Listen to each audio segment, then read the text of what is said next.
Alright, so ang topic natin this morning is about having peace with one another. Live peaceably with all men. Mabuhay tayong may kapayapaan sa lahat ng tao. Alam niyo po mga kapatid, ang topic na ito ay napakahalaga. And that is the reason why, in spite of the fact na ako po'y huli na, but I still want to share this message to you. Kumbaga, this is my commitment not just to you. This ministry is my commitment to God. Hanggat may pagkakataon, hanggat kaya, gaganapin po ito ng inyong lingkod. So, dito po sa sulat ni Apostol Pablo, kung titingnan po natin, ito po'y nakahanay sa dapat maging kakaiba o kaibahan ng mga mananampalataya sa mga hindi mananampalataya. The context is very clear in this chapter, Romans chapter 12. Nagpasimula po ito sa verses 1 and 2 na nagsasabi po, I beseech you therefore, brethren, by the mercies of God, that you present your bodies a living sacrifice, holy, acceptable unto God, which is your reasonable service. Ang verse number 1 ng Romans chapter 12 ay napakahalagang paalala sa lahat ng mga Kristiyano, sapagkat binibigyang diin po ang importansya na dapat ako at ikaw ay magkaroon ng katanggap-tanggap na paglingkod sa Panginoon. At ang una sa mga susi upang tayo po'y makatiyak na tayo po'y magiging katanggap-tanggap sa Panginoon ay ang pagkakaroon natin ng kaibahan sa mga hindi mananampalataya. Again, in verse number 1 ng Romans chapter 12, the Apostle Paul emphasized the importance of the reasonable or acceptable service. At sa kanyang paglalahad, mga kapatid, in verse number 2, sinabi po niya ang isa sa magiging kaparaanan upang tayo po'y makatiyak na tayo po ay magiging katanggap-tanggap sa Panginoon. Verse number 2, and be not conformed to this world, but be transformed by the renewing of your mind, that you may prove what is that good and acceptable and perfect will of God. Mga kapatid, mga minamahal, mga ka-breakfast ko po ngayon, isipin niyo pong mabuti kung gaano dapat pinapahalagahan ng mga Kristiyano ang mga salitang ito. Sapagkat ang pinag-uusapan dito ay ang pagiging aprobado natin sa harapan ng Diyos. Ang pinag-uusapan dito ay ang pagiging katanggap-tanggap natin sa harapan ng Panginoon. Para tayo po'y maging acceptable to God, tayo po sa ating serbisyo ay maging katanggap-tanggap sa Diyos, at tayo po'y maging aprobado ng Panginoon, napakahalaga po ng verses 1 and 2. Of course, ang kabuuan po ng chapter, sapagkat tila, yung pong mga pinagsasabi po ni Apostol Pablo sa chapter na ito, ay manifestation, nakakaiba nga talaga pagka-Kristyano. Again, verses 1 and 2, I beseech you therefore, brethren, by the mercies of God, that ye present your bodies a living sacrifice, holy, acceptable unto God, which is your reasonable service. Ang sabi po, and be not conformed to this world. That's the key. Para ako at ikaw ay maging katanggap-tanggap sa Diyos, huwag tayong makiayon sa sanglibutan ito. At ang pagdidiin pa, okay, be not conformed to this world, but be yet transformed by the renewing of your mind. So, itatanong natin sa sarili natin, tayo po ba ay nagkaroon na ng pagbabago ng kaisipan kumpara sa kaisipang pangsanglibutan? So, you and I, being believers, mga kapatid, should not be in conformity sa mundong ito. Hindi po tayo dapat nakaayon sa mundong ito. And then, sinabi na po yung line-up, at isa na nga po, mga kapatid, ang kaisipang Kristiyano. Ang mundo po ang hanap gulo. Ang mundo po ang hanap away. Ang mundo po ang hanap, mga kapatid, pagkakanya-kanya, pagkakahati-hati, pagkakabahabahagi. Tignan niyo po sa usapang obserbasyon. If we will observe the word, we can notice and we can see that it seems ang saya talaga ng mga tao, yung meron silang ka-conflict, meron silang mga katalo, meron silang ka-diferensya, meron silang kaaway. Pero sa usaping Kristiyano, iba ang dapat maging striving po natin. Iba ang dapat maging eagerness po natin. Dapat ang eagerness natin, ang striving natin ay ang mabuhay ng payapa sa isa't isa. So that is exactly what the Apostle Paul said in our text. If it be possible, as much as lieth in you, live peaceably with all men. Kaya po ang isang totoong mananampalataya, hindi dapat gulo o away o masasabi nating kagalit ang hinahanap. If we are a genuine believer, ang dapat hinahanap ng genuine believer ay ang payapang relasyon, kaugnayan, pakikitungo, pakikisama sa isa't isa. So you better examine yourself this morning. You better evaluate. How about us? Kamusta po tayo? Okay? Tayo po ba'y mga propis? Tayo po ba ay masasabi nating pabor sa kapayapaan, pabor sa maayos na relasyon at pakikitunguhan?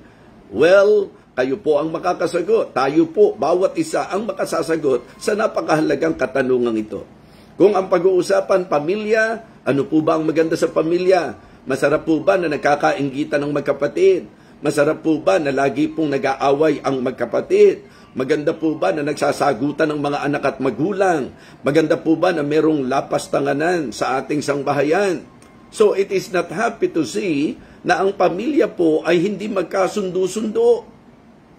Si tatay at si nanay, si anak at si nanay, si anak at si tatay, si kapatid sa kanyang kapatid. So sa usapang pamilya, kamusta po sa gobyerno natin? Masarap po bang makita na sila nagkakagulo? Na dapat sana sa disenyo ng Panginoon, kaya naglagay po ng mga mamamahala upang pangalagaan ang ating pong bayan, upang pangalagaan ang ating bansa. Pero nung nakikita po natin,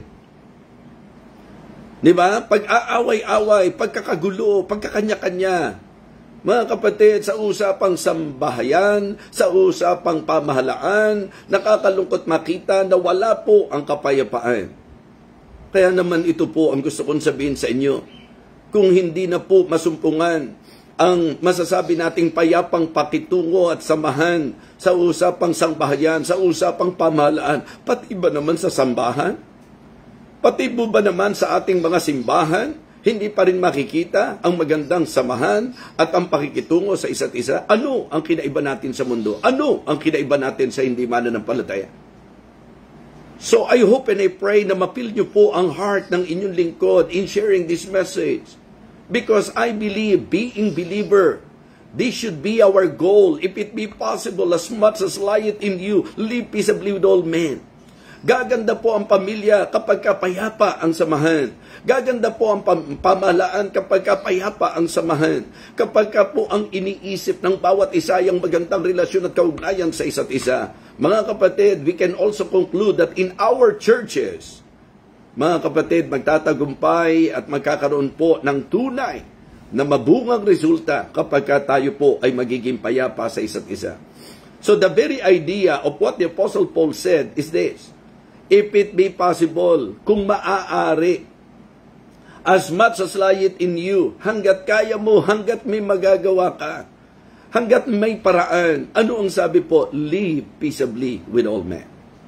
So the first point that I would like to share dito po sa message natin, number 1 is let us pursue peace. Pursue peace. Ito po ang eksaktong sinabi ng Psalm chapter 34 and verse number 14. Seek peace and pursue it. Seek peace and pursue it. Diba? Meron tayong isang masasabi nating naririnig na meron isang tao palahanap ng gulo. Diba? So, humahanap ng trouble tong taong ito. Di po ba? Hindi po godly yun. Hindi po makadiyos yun. Ang makadiyos po, seek peace and pursue it. Ang dapat na kaisipan ng Kristiyano ay ang laging hanapin ang kapayapaan. So, pursue peace. Yan po ang unang puntos natin. So, pakinggan nyo na lamang po mabuti sapagkat maaagaw ko na pong masyadong oras ng maraming nag-o-online po ngayon. But again, this is my commitment to God. So, please understand that I still need to do my duty and my godly obligation. Especially sa masugid ng mga taga-subaybay po natin sa ministeryong ito. So, the first point is about pursuing peace. Diba? So, ito po ay ating pagsikapan. Ito po ay ating hanapin. Ito po ay ating pagtrabahuhan. Let us pursue peace, mga kapatid. Hindi po nangyayari ang peace by accident. Ang ibig sabihin po, kailangan talagang ito po ay tinatrabaho mo na talagang kalakip ang makadiyos na layunin because this is an application sa kung ano yung sinasabi ng Panginoon. Di po ba sa kanyang salita? Bakit ba mas gugustuhin mo pang meron kang kaalit? Bakit ba mas gugustuhin mo pang meron kang kairingan? Bakit ba gugustuhin pa natin na meron tayong kailangang iwasan? Lalo na sa usapang church. Napakasarap sana na po pagpupunta po tayo sa church. Wala tayong kailangan ilagan, walang makakagulo sa ating pong espiritu. Hindi ba mas maganda na kapag ka nasa church tayo, lalo na kapag ka welcome song na, talagang dama that we are really happy na nakita, nakasama natin ang isa't isa. Mga kapatid, ito po ay manifestation ng godliness. This is a manifestation of godliness. Kung ikaw ay pro-peace, mapapalad ang mga mapagpayapa, mga kapatid. Hindi masaya kapag ka may kaalit ka. Hindi masaya kapag ka may kainisan ka. Hindi masaya kapag ka meron po tayong kinabibigatan ng loob. Tayo mismo apektado. Di ba? Kaya nga itinuturo po ng Bible ang maraming bagay for us to really enjoy our Christian life. So, we must be willing na medyo ibaba po natin ang ating pride, mga kapatid, and let us yield to God. Diba? Pasakop tayo sa Panginoon and follow the leading of the Holy Spirit.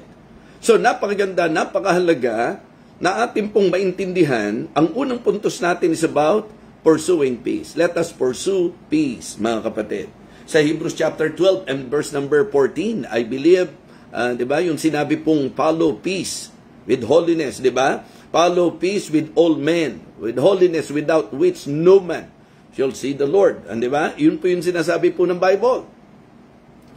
Talagang sundan natin ang kapayapaan.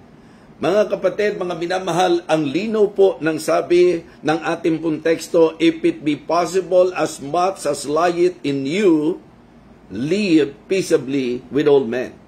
Kailangan po, mga kapatid, sincerely, persistently, constantly, ito po ang ating pong laging pagsikapan. Ang saya-saya na ang ganda ng relasyon natin sa isa't isa, ang saya-saya ng maraming kaibigan, bakit kaaway ang hahanapin natin? Ang sarap-sarap na may kapanalanginan, bakit kaaway ang hahanapin natin? Kabigatan ng loob ang hahanapin natin? Mga kapatid, mga minamahal, tingnan niyo po ang bunga ng pagkakagulo. Tingnan niyo po ang bunga ng pagkakanya-kanya. Sabi ko nga po, wag na tayong lumayo. Sa church na lang natin, kahit may dalawa lang na hindi nagkakaintindihan. Diba? Sabi nga, dama ng kabuuan. Sapagkat kahit sa principle, kahit ang mundo, alam nga nila yan na ang sakit ng kalingkingan, damdam ng buong katawan. Tama po ba? Daman ng buong katawan kapag ka po meron kang nararamdaman kahit sa kalingkingan lang. The same thing in our churches, mga kapatid. Meron lang 2 o 3 na hindi magkakasundo dyan. Meron lang pong mga nagkakairingang mga kapatiran. Apektado na po ang kabuuan because we cannot deny the fact na konektado po tayo sa isa't isa bilang inilarawan na katawan ng ating Panginoon. So, what we need to pray is to have a harmonious church relationship. And it is possible if we will live peaceably. Live peaceably with all men. Yan po ang ating tinatalakay ngayon. So, number 1, let us pursue peace. Okay? Hanapin natin, sikapin natin, pagsikapan natin, pagtrabahuan natin, ang tinatawag nating kapayapaan. So, yan po ang unang puntos po natin. Ang teksto po natin sa mga kapapasok lang, Romans chapter 12 and verse number 18, if it be possible, as much as lieth in you, live peaceably with all men. At ang unang puntos po natin is pursue peace. Diba? Pursue peace. Hindi po ito mangyayari ng aksidente lang, mga kapatid. Tatrabahuhin po ito ng merong kalakip na talagang layunin. Diba? Dapat ibaba ang pride, mga kapatid. Tayo po ay magpasakop sa Diyos.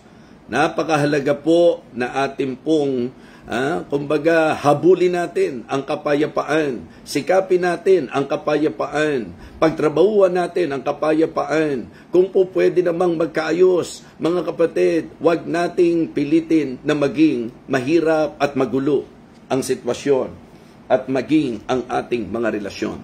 So, number 1, pursue peace. Number 2, promote peace. Let us promote peace. Yan. Kung meron po tayong ipopromote, mga kapatid, ito po ay ang kapayapaan. Ito pong kapayapaan ay mapapaayos kapag marunong tayong magtrato ng ating kapwa. So, it is good to somehow learn to treat each other well. Maganda po na matuto tayong itrato ng tama ang isa't isa. Kasi malaki ang kinalaman po nito. So, magiging posible ang kapayapaan, ang payapang relasyon kapag tama ang tratuhan. 'Di ba? So, we need to treat each other right and we need to talk right. Kailangan din po, kapag nagsasalita tayo, kapag nakikiusap tayo, tama yung ating pakikipag-usap. Yung bang, kung pwede namang gentle words, mga kapatid, yung bang kalmado kaysa sa galit tayo lagi. Kung maiiwasan po yung paggamit ng mga harsh words. Diba? Kahit nga sa pulpit, lagi ko pong binabanggit, kung po pwede naman, pwede ka naman maging bombastic, pwede ka naman maging dynamic, po pwede naman po na maging passionate, na hindi kailangan nagagamit po tayo ng mga harsh words. Diba? Ang idea po, mga kapatid, speaking the truth in love. Ang idea po, as of answer, turneth away wrath. Ang idea po, mga kapatid, let your word be always with grace, seasoned with salt. Diba? Yan po, sa Proverbs 15, verse number 1, yan po yung sinabi, as of answer, turneth away wrath. In promoting peace, mahalaga po yung trato sa isa't isa. Diba? Yung pakikipag-usap na tama sa isa't isa. Yung pagsasalita ng tama sa isa't isa. Mga kapatid, mga minamahal, napakahalaga po nito. To talk right, to think right, and to treat each other right. In promoting peace, mga kapatid, we need to treat each other right, we need to talk right, and we need to think right. Hindi yung laging may masama kang iniisip sa kapwa mo. Yung mga nakakakilala sa akin, siguro po alam nyo na along our, sharing, pag kami inilalagay ang Panginoon, gusto ko pong maibuhos po sa bawat isa. Dapat po ang mga Kristiyano, hindi lamang po tayo humahabol sa kapayapaan, nagsisikap na maging payapa ang lahat. Dapat ito yung ipinopromote natin. Let us apply soul winning, hindi sulsol winning. Minsan po, tayo pang nagiging mitya at sulsol para hindi maging maayos ang relasyon ng kapwa sa isa't isa, ng mga kapatiran natin. Kapag meron pong mga hindi nagkakaintindihan, huwag ka nang sumausaw. Huwag ka nang sumama pa, huwag ka nang magsulsul pa, mga kapatid. Huwag kampi-kampi. It is not godly, it is not God's will na sa buhay Kristiyano po natin, nagkakampi-kampihan po tayo. Dapat po pro-peace tayo. Dapat po peacemaker tayo. At sa Biblia po, ang sabi, mapapalad ang mga mapagpayapa. Hindi ka dapat nakakadagdag ng masasabi nating bigat sa problema ng relasyon ng ating mga kapatiran. Hindi po godly ang kampi-kampi. Kaya kung sinasabi po natin na church tayo ng Panginoon pero kampi-kampi ang nakikita po sa atin, mahiya po tayong i-claim natin na tayo po'y church ng Panginoon sapagkat makakaladkad natin ang pangalan ng Panginoon kapag po ganyan at hindi maayos ang ating mga relasyon. Okay? Kaya hanggat maaari, sabi ng Biblia, sabi ng Panginoon mismo, kung kayo nga'y mag-iibigan sa isa't isa, mapagtitibay sa mga tao na kayo nga ay aking mga alagad.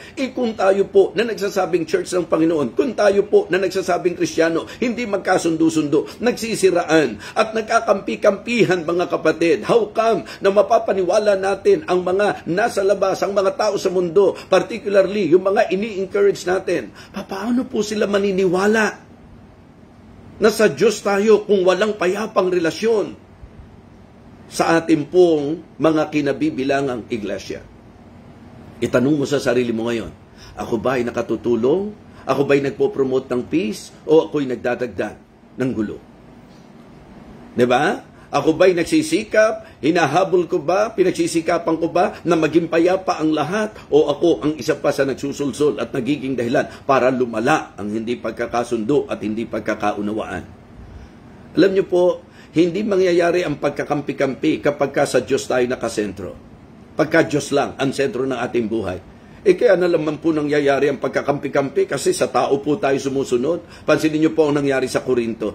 Bakit sila nagkagulo? Bakit? Kasi po they are following human leaders. Instead of them focusing on God, instead of them doing the will of God, ang kanila pong simpatya na sa mga tao. Hindi po godly yun. Hindi po tayo naglagay ng mga preacher sa church para pumili tayo kung sino ang preacher na gugustuhin natin. So, hindi po. Para sila po'y magtulong-tulong sa ikagaganda po ng gawain. Kaya mga kapatid, ang pinakamasayang puso at kalooban, yung nagiging instrumento ka ng kapayapaan. Yung nagiging dahilan ka na yung hindi magkaintindihan, nagkakaintindihan. Yung hindi magkasundo, nagkakasundo. Yung nag-aaway-away, naaayos ang kanila pong hindi pagkakaintindihan. Let us pray to God. Diba? At ikaw mismo, be willing. Huwag yung masyado tayong ma-pride, mga kapatid. Kung sakali man na meron pong nagawa ang kapwa natin sa atin, kung sakali man na may nagkasala sa atin, always put in our mind, tayo rin po nagkukulang, tayo rin po nagkakasala. We better humble ourselves and admit the fact na tayo mismo nagkukulang din. At iyan ang dapat magdala po sa atin sa tinatawag nating pagkakasundo at kaisipang maging mapag-unawa sa isa't isa. A soft answer turneth away wrath. Ikaw mismo, kung maaari namang maayos ang pag-uusap, hindi na siguro kailangan magsigawan. Diba? Sa Ephesians chapter 4 and verse number 2, binigyang diin po doon ang ating pong pakikipagrelasyon dapat with all lowliness and meekness, with long-suffering. Diba? Importante po ito in promoting peace, mga kapatid. Isang bagay po na ipinapaalala sa bawat isa sa atin. Let us pursue peace, let us promote peace, and listen, let us preserve peace. Hanggat maaari, panatiliin po natin. Diba? That is the idea. If it be possible, as much as lieth in you, live peaceably with all men. Try everything. Exert an effort para ako ay laging may maayos na pakikitungo at maayos na relasyon sa isa't isa. Napakagandang mensahe na magpapaalala po sa atin, di ba? Na talagang sa ikagaganda po ng gawain ng Panginoon, ang ating pong hanapin ay ang payapang relasyon. Ang ating pong ipromote ay ang magandang relasyon at payapang pakitunguhan at samahan sa isa't isa. Let us pursue peace. Let us promote peace. If it be possible, as much as lieth in you, live peaceably with all men. Di po ba? Live peaceably with all men. Follow peace with all men. Di ba? In holiness without which no man shall see the Lord. Kung po posible po na maayos tayo, sikapin po natin. Huwag niyo pong aawayin ang kapatiran. Huwag niyo pong aawayin ang kapatid natin sa Panginoon. Wala pong perpekto. Sigurado po magkakamali po ang bawat isa sa atin. That is the reason why it is good to always prepare ourselves. Diba? Kasi kung wala naman pong mangyayari na meron pong makakagawa ng hindi maayos sa atin, saan pa natin ia-apply yung understanding? Saan pa natin ia-apply yung pong patawaran? Di po ba? Sa Colossians chapter 3 and verse number 13, ang sabi po, forbearing one another and forgiving one another. So forbearance, ang ibig ko pong sabihin, forgiving, patawaran. Yan po ang ibig kong sabihin. And then, I believe it takes faith. It takes faith to preserve our peace. Para ma-preserve ang kapayapaan, kailangan po ng forbearance, forbearing one another, kailangan po ng forgiving one another, at kailangan din po ng faith. Di ba? Kasi ito po, sinabi po ng Panginoon sa disciple niya, nung nagtanong ilang beses ba kailangan kong patawarin ng mga nagkakasala sa akin? 7 beses? Mga kapatid, ang sagot ng Panginoon, di ba? Talagang dapat nandoon po yung forgiving spirit. Hanggat maaari po, mga kapatid, that is the idea. Yung patawaran po, mahalaga. Tingnan nyo po ho, sasabihin natin, hindi maganda ang nagawa niya sa akin. Kung hindi po mangyayari na meron pong nakagawa ng hindi maganda sa iyo, ano pa ang kakailanganin para ituro sa atin ang mensahe ng pagpapatawad? So, pagkakataon na mai-apply natin ang pagkakaroon ng forgiving spirit kapag tayo po ay nakakaranas na may nakagawa ng hindi maganda sa atin. Kaya mga kapatid, sa ikapapayapa rin ng ating kalooban, let all bitterness and wrath and anger and clamor and evil speaking be put away from you with all malice. And be kind one to another, tender-hearted, forgiving one another, even as God for Christ's sake hath forgiven you. It takes courage, mga kapatid. It takes courage para po tayo ay maging kalmado, mapagpatawad, di ba? Mga kapatid, pero pagtiwalaan po natin na ang Diyos ang may hustisya. Di ba? God knows what to do. Alam ng Diyos kung ano po ang kanyang gagawin. Kaya hanggat kaya mong i-avoid. Ito po yung isang version na gusto kong sabihin. Hanggat maiiwasan iwasan mo ang hindi pagkakaroon ng gulo o hindi pagkakaintindihan. Yan po ang sinasabi ng Biblia. Hindi ba yung parang mga, di ba, yung mga naghahanap ng trouble, looking for trouble. Sometimes that is the scenario, ano ho? Meron pong mga humahanap ng makakadiferensyahan.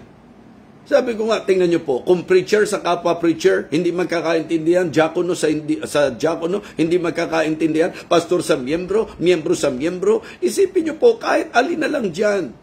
Sa mga churches natin, claiming na mga mananampalataya tayo. Di ba? Kaya nga kanina, ang ilustrasyon ko sa inyo, katulad ng isang pamilya. Kung dadalawa na lang ang magkapatid, hindi pa nagkakasundo, masaya ba yan? O sabihin po natin, kung malaking pamilya po tayo, just try to imagine, ang sarap tingnan na kapag solid ang samahan, mga kapatid. Kaya nakakatuwa po yung mga pamilya na talagang takbo ng isip ng kapatid sa kapatid niya, paano magkakatulungan, hindi yung magpapaliksan, hindi yung magpapagalingan. Di ba doon naman pumapasok ang trouble kahit naman sa church eh. Pag hindi mo natutunang maging masaya sa pagpapala ng iba, kaiinggitan mo yan. At dahil maiinggit ka, maninira ka. At kapag ka nanira ka, gulo na po yan, mga kapatid.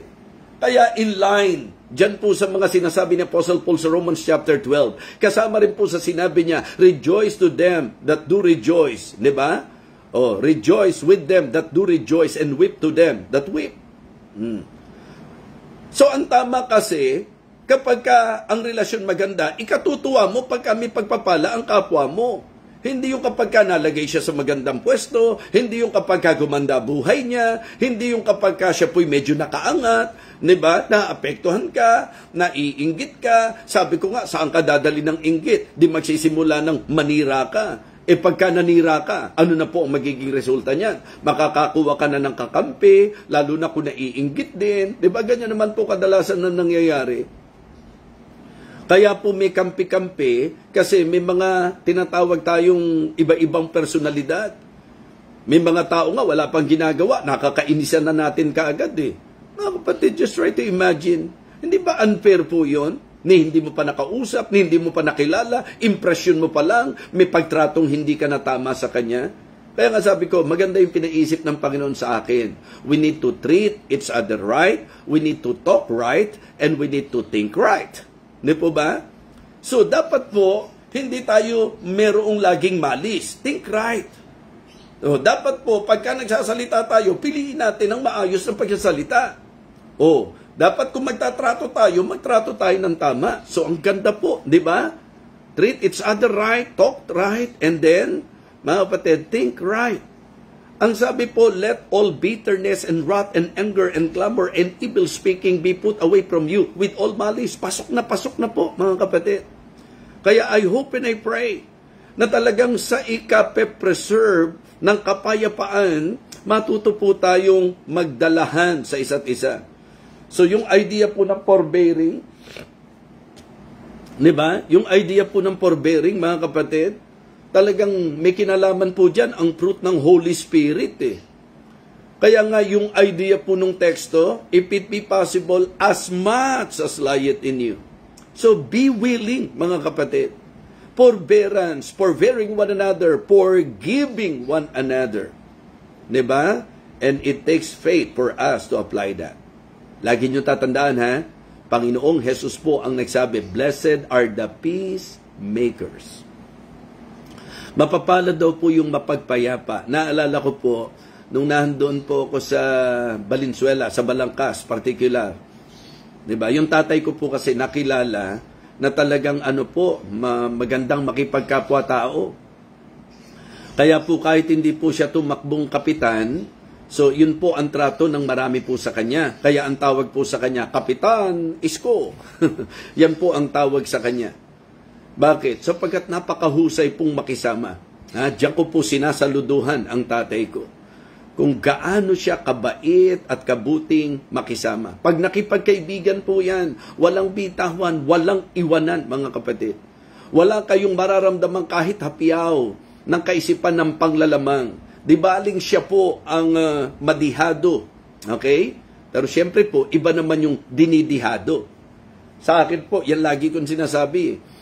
Pagka po lalabas tayo, kapag meron po tayong mga bigayan, di bali na pong ako yung medyo nandoon sa katayuang hanggat kaya, yung maayos, malaki yung maibibigay, yung bang sa salitang tao, kahit dihado yata ako doon okay lang po yun. Pero yung intentionally, didihaduhin ka, iisahan ka, sa pangit na salita, gugulangan ka, yun yung minsan mahirap pong tanggapin. Pero believe po ako sa father ko kung paano po siya makitungo, makisama sa kanyang kapwa. Ngayong naging Kristiyano ko, iniisip ko, unbeliever po yung father ko that time. Bago po siya kasi na-save. Ganyan na po, yung mga tao po, napakagiliw sa kanya. Siya po ang nilalapitan kapag kami hindi pagkakaintindihan. Kaya ang ginawa po, siya'y kinuha sa mga lupo ng tagapamayapa. Isipin niyo po yung tawag pa lang. And in fact, na-experience ko po yan. Nung ako po'y nagpapastor sa Valenzuela, na ako po'y in-approach ng mga barangay officials doon at napagkasunduan nilang isama po ako sa mga lupo ng tagapamayapa. At ang thinking nila, it is because of my father na yun po yung kanyang image. Napakahusay na talagang magawa ng paraan na mapagkasundo ang mga hindi nagkakasundo. Mga kapatid, ang pinupunto ko po, believer tayo. Diba? Mas dapat tayo ang may ganong kaisipan. Mas dapat tayo ang may gayong kakayahan. Kaya pag kami nararamdaman kayo na hindi nagkakasundo sa church, wag na kayong dumagdag. Hanap tayo ng pagkakataon, pray na natin kaagad. Di mo katutulong sa church natin nito. Kahit kay pastor, magiging kabigatan pa niya to sa pag-aalaga at pangunguna sa atin. So isip ka na kaagad ng paraan. Diba? Ano kaya, Lord, bigyan mo naman ako ng wisdom, i-guide mo naman ako. Kaya lang, pag umakbang kayo, tiyakin nyo po, baka mamaya, ang ganda nga ng intensyon nyo, mali naman ang hakbang po natin. So, be guided. Diba? Pray to God. If it be possible, as much as lieth in you, live peaceably with all men. Yan po ang karooban ng Panginoon. Live peaceably with all men. So, 3 bagay po ang tinalakay natin. And please understand, kailangan ko pong tapusin ito.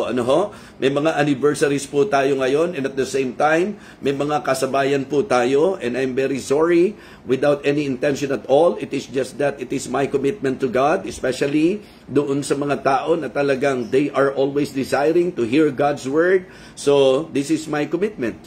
So, and I hope that this morning, the Lord again bless our hearts through this message.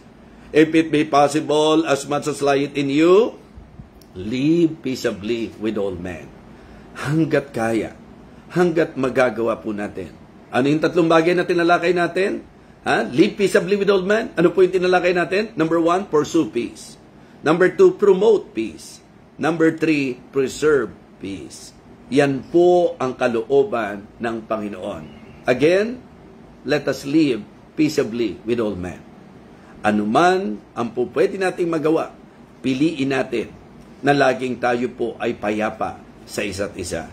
Let us pray. Lord, thank you po for guiding us, Thank you for talking to us through this message. Lord, I pray that you will continue to work in our lives. May we apply this message, O God. Nawa ito po ang aming maging eagerness to live peaceably with all men. Nawa, Panginoon, ito po ang aming maging expression. Ito po ang maging dahilan upang kami dakilang Diyos ay maging maayos, matagumpay at masaya sa buhay po namin. Napakasarap isipin, Panginoon, na ikaw ay nagtuturo ng mga bagay na ikabubuti po namin. May you bless each and every one of us, O God. May you bless our church, Heavenly Father, our churches.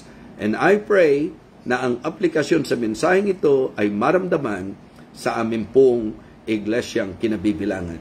Thank you so much for always blessing this ministry, Heavenly Father.